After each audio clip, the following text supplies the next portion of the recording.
So your aquarium's set up real good. You decide, hey, I want to get some live plants, right? You go to the pet store and you say, I've got a healthy aquarium. It's all cycled. It's established. Now I want some live plants. They say, oh, well, the best beginner plant would be Java Fern. Everyone says research on the internet, Java Fern, indestructible, Java Fern, Java Fern, Java Fern. Yes, Java Fern is a great plant, especially a great plant for beginners.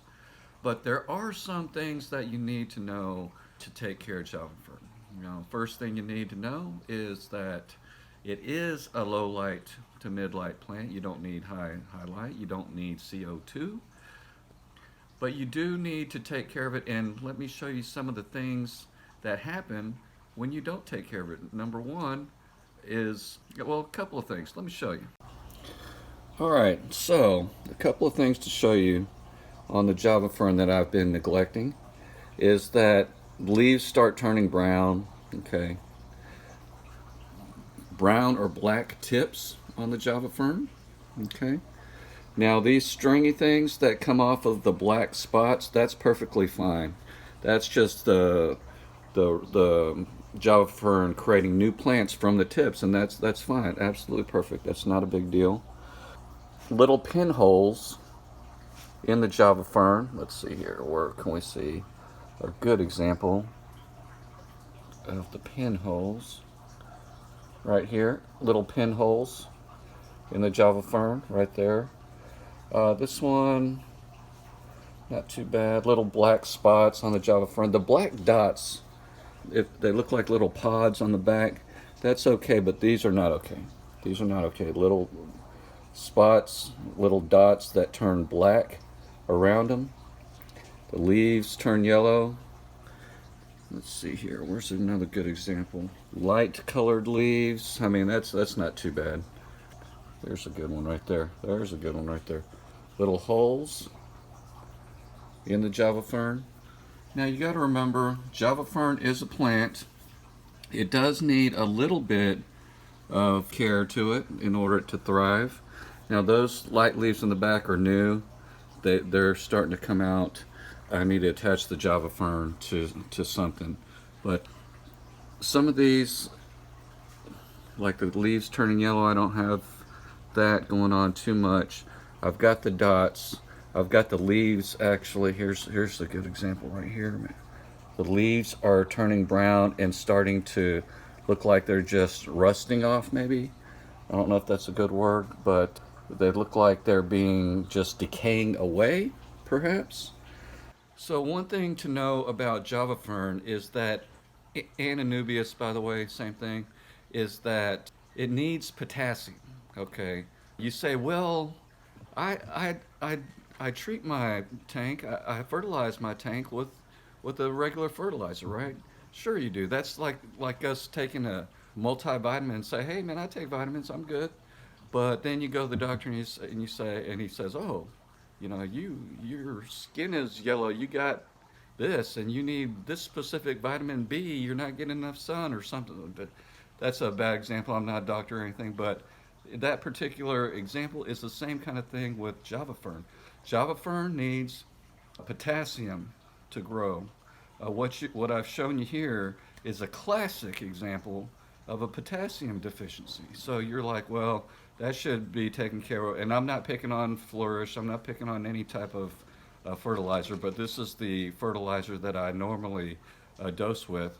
And you'll notice that for potassium, which is soluble potash, K2O, it's only a 0.37. Okay, where's that? 0.37 of soluble potash, whatever you want to call it. So for Java Fern, Anubias, Crips kind of thing, what you want to do is add a supplement of potassium. Okay, so what I'm going to do, and what I'm going to start doing before it's too late, I mean, those aren't too bad, but you gotta, what ends up happening is all of a sudden you say, hey, one day I had plants, and then the next a while goes by and you say, all my plants are dead. I had plants, they're dead. But it takes weeks, perhaps months, to for that to happen, because it's not like overnight all of a sudden they die. There's signs and symptoms like what you're seeing here. It's slowly, you see a pinhole here, slowly it turns yellow, slowly a leaf dies, slowly there's a brown spot on the top. So what you want to be doing, or for me, what I'm going to do is I'm going to dose with, I'm going to add some fertilizer, leaf zone. You can do any other type of, Secam has a Flourish Potassium, if you trust the Secam brand, whatever. I just happen to have this on hand. I mean, this is a good general fertilizer, kind of like the multivitamin kind of thing. You want to do this.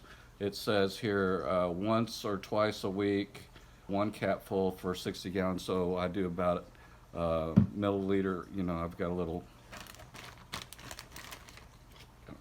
thing here, and it goes to a milliliter.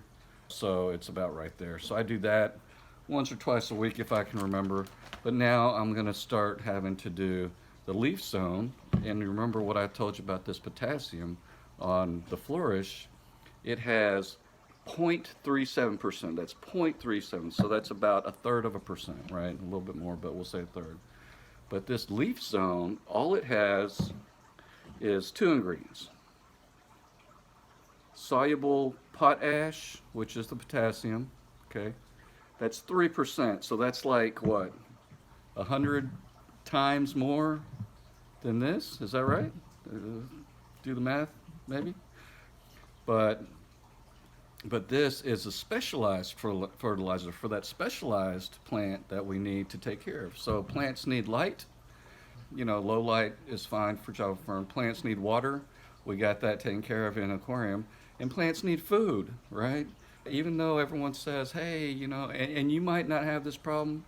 And so, I'm not saying every time you get Java Fern, you need to use this, but, and there's not many test kits that test for potassium, but,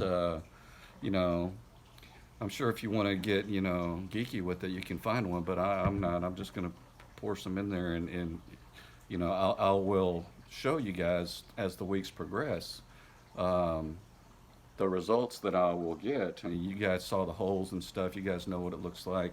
I'll give a before picture. Okay, before picture. We'll say that. You notice a lot of holes here, maybe. I'll do that. A little before picture. And then I'll do an after picture after probably a couple of months or so. Probably, after a couple of weeks I'll start showing you updates, or after a month or so we'll see. But,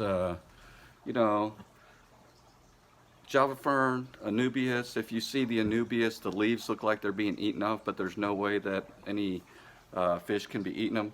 Same kind of thing, right? It's a nutrient deficiency. Most of the time, any kind of general fertilizer is good, but also, for Anubias, for Java Fern, I'd recommend the leaf zone, unless you're not having problems. But look, look and see, am I seeing any of these signs, and am I seeing any pinholes? Once you start seeing the first pinhole or so, I would, for me, I would start doing it. Some people say, oh no, only do it if you have a problem. Whatever, that's fine. Whatever works for you, but for me, I'm going to go with the leaf zone. And there are other fertilizers. The Secam one, it says Secam, it might say Flourish Potassium or something like that, but it's Secam, same manufacturer. It's a 5%, so it's actually stronger than this. So, and then there's there's a whole bunch of other ones. But this is the one I'm going to try since I have it at the house. I'll put a link in the description below on the leaf zone. This is the potassium, as well as the multivitamin Flourish. It's not really multivitamin, that's just what I call it. It's a comprehensive supplement. Comprehensive supplement for the planted aquarium. Okay, so I'll keep you updated on the progress of the Java Fern there. It's good for Anubias as well. So hopefully this is a good tip for you, because a lot of people say, hey, and I've got, I got one subscriber too. He's like, yeah, every time, well, I did a video, I'll put a video up here on the best, on the easiest plant for beginners. And I said it's Java Fern, right? Because it's indestructible. You know, I'm saying the same thing the other guys are saying, but I'm also going deeper and saying, but, you know, feed it, you know. So that's the biggest tip I can give for you for care for Java Fern. Why is my Java Fern dying? You know, I hear that a lot. Growing the roots on the leaves, like I showed you, that's a good thing. That's not a bad thing.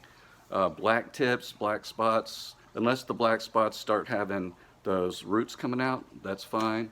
Let's see, brown spots, black leaves on the Java Fern, I showed you that. The holes in the leaves, that's the biggest indicator, right, of nutrient deficiency, especially. I mean, I'm going with potassium because it's well known Java Fern needs potassium. But I'm also going with the comprehensive, since, you know, it's good to just do a multi-nutrient kind of thing. So there you have it on the care for Java Fern, some good tips and tricks. If you like this video, give me a like, comment below what you're fertilizing your plants with, and share this with someone who has Java Fern or Anubias, who has problems with them. Since everyone says that they're bulletproof, you can't kill them, some people like me can. Share it, subscribe to my channel, definitely hit that bell notification, and you know what? Sign up for the newsletter. We're creating a newsletter to give insider tips and tricks and stuff, and you know, special things that I forget to talk about in the YouTube videos. And thanks a lot for watching. Really appreciate you guys. Happy fish keeping. Peace.